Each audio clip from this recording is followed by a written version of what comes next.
want to take you someplace before we get to the news of the day. I don't know. I was with some good friends this weekend.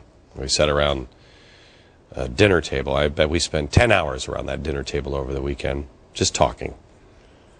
I'm talking about where we're headed as a country and what life is going to be like when we're old and our kids are bringing the grandkids in. And what our dreams and hopes and aspirations are for our kids and the future. We're living in historic times.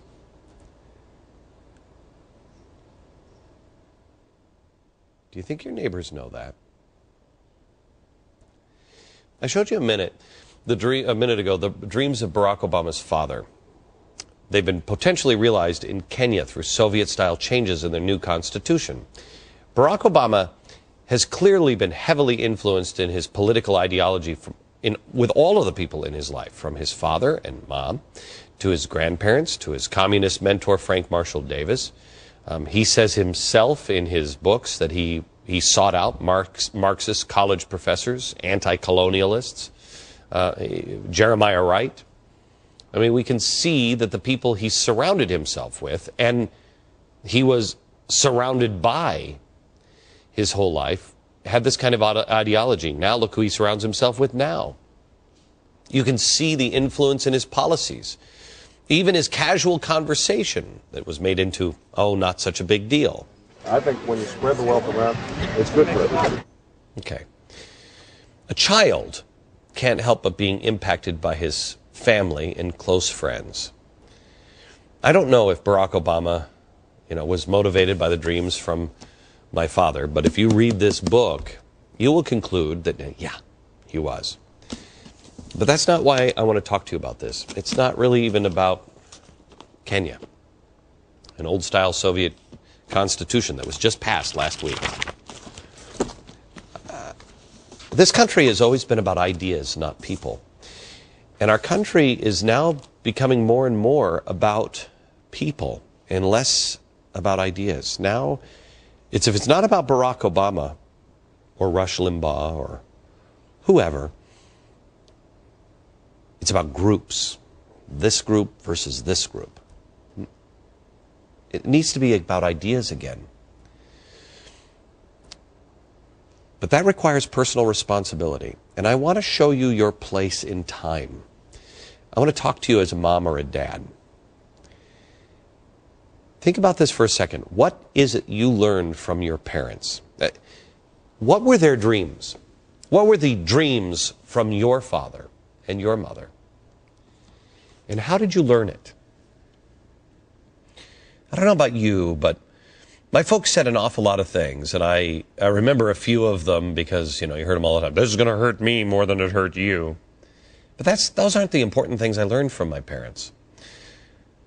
From my mom, I think I learned creativity. I learned it from both of them, but my mother was exceptional. She was like, a crazy Martha Stewart. I mean, she could make anything out of a hairbrush and a hanger, and you're like, hey, look, it's a bike. How did you do that? I mean, she was amazing. One year I remember she made a Christmas tree out of chicken wire and newspaper. And we were like, what? And we came back and it was finished and it was amazing. My father was also very creative. But I learned the value of hard work from him.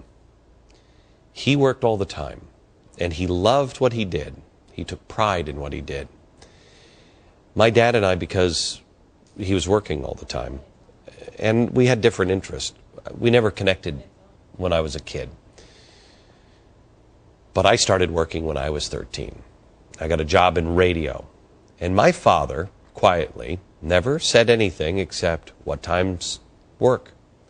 My father drove me 90 miles as a 13-year-old to take me to this little radio station where he would wait for 6 hours for me to finish my weekend shift. Those were his days off. And then he'd drive me back home. I don't even know if I said thank you enough.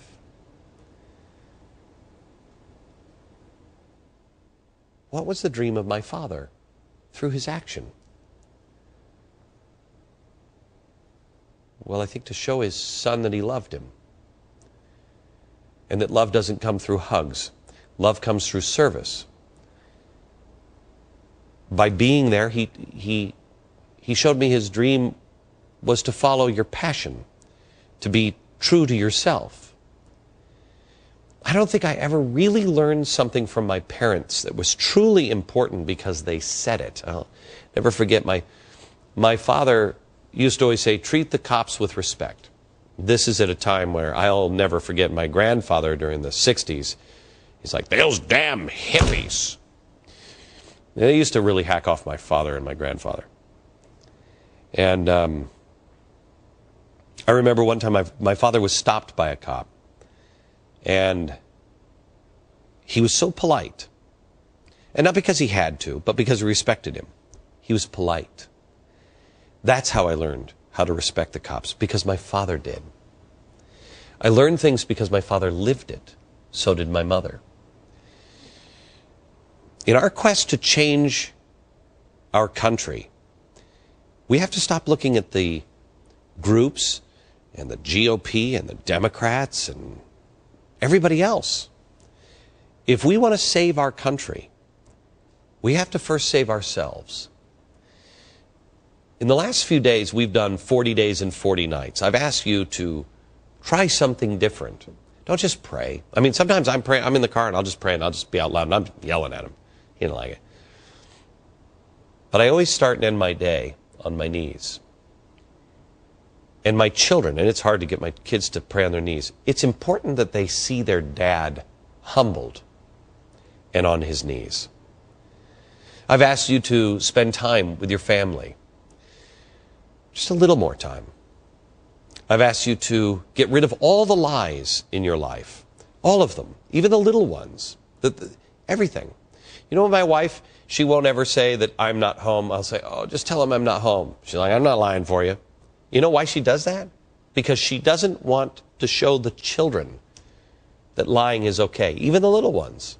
I hate her for that. See, that's a lie too. I don't. I think I love her for that.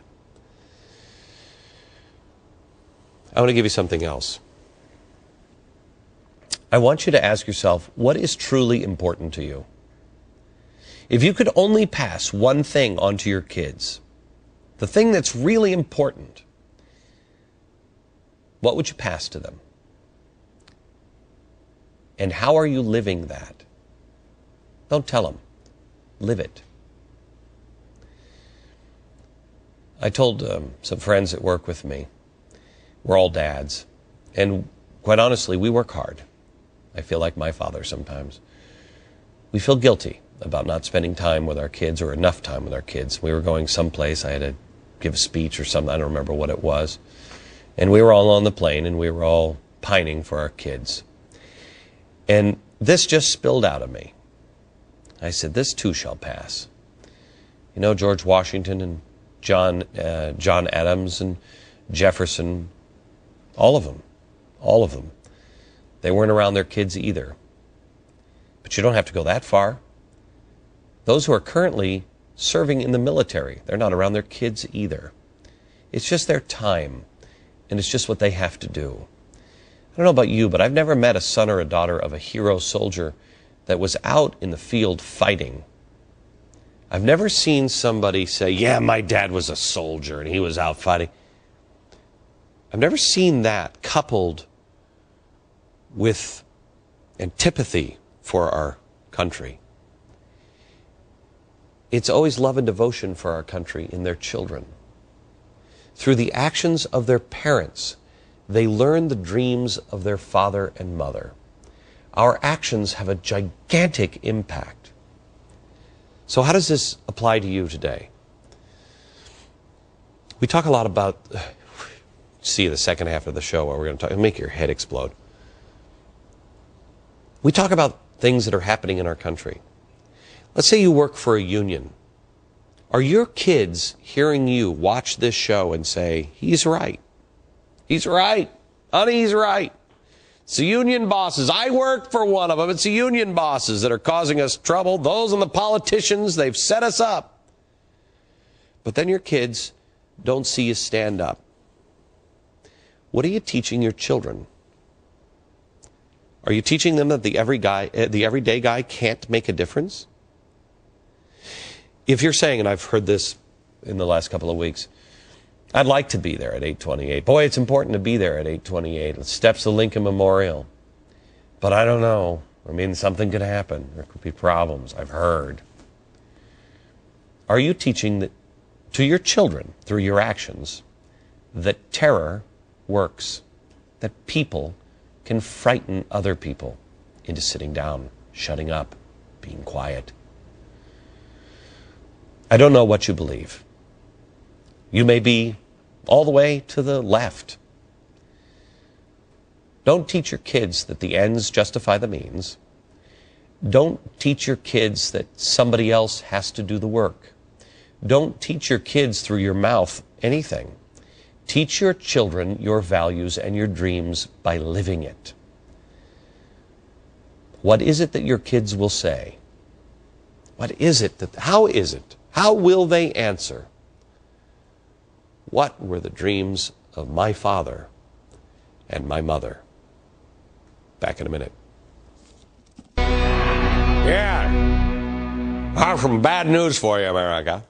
Academia has lost one of the greats. Bill Ayers. Yeah. He's retiring, the old chap, from the University of Illinois later this month. Bill will miss you. How will they ever find a replacement who hates America as much as Bill Ayers does? It's going to be tough. Hey, is Ward Churchill still available? Because he really hated America, too. All the best, Billy boy. Yes. And I hope you and yours enjoy the golden years, free of the interference from those rotten pigs and imperialist oppressors. I hope you have a really, really good pension plan for, all those future flotilla trips that you're going to... Hey, wait a minute. You do have a pension plan, too. Isn't it weird that Billy Boy has the country that he hates and has literally tried to blow up and destroy is now paying for his retirement? Yeah, that's good call, though, on retiring now before the state can no longer pay for any of the pensions. By the way, Illinois has $13.5 billion budget gap. Do the math on that one. Oh, you can't. You're just one of the little peons. Yes. Can't pay that. No. Second largest, next, California. Who would have seen that one coming? $17.9 billion. Have no idea how they're going to get that money. Tax the rich. That's how you should do it.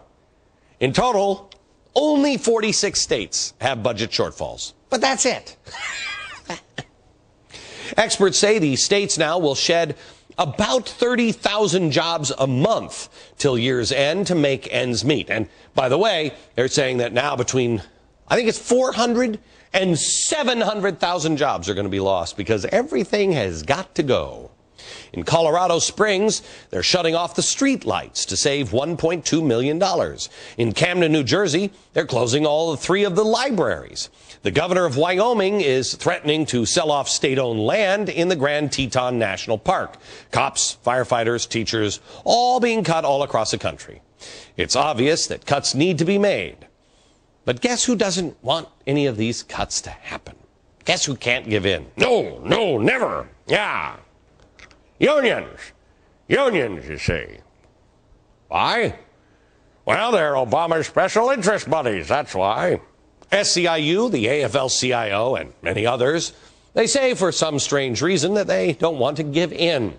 Teachers' unions in New Jersey refused a proposal that merely said no raises for only 1 year. In Madison, Wisconsin, the teachers' unions are fighting for teachers' rights to Viagra in their benefits. They actually went to court over it. That'll only cost you and me $786,000 per year. How's that helping the works downstairs for you? Madison teachers, how are you struggling with the so tough choice of kids' education or Graham's copulation? I don't know.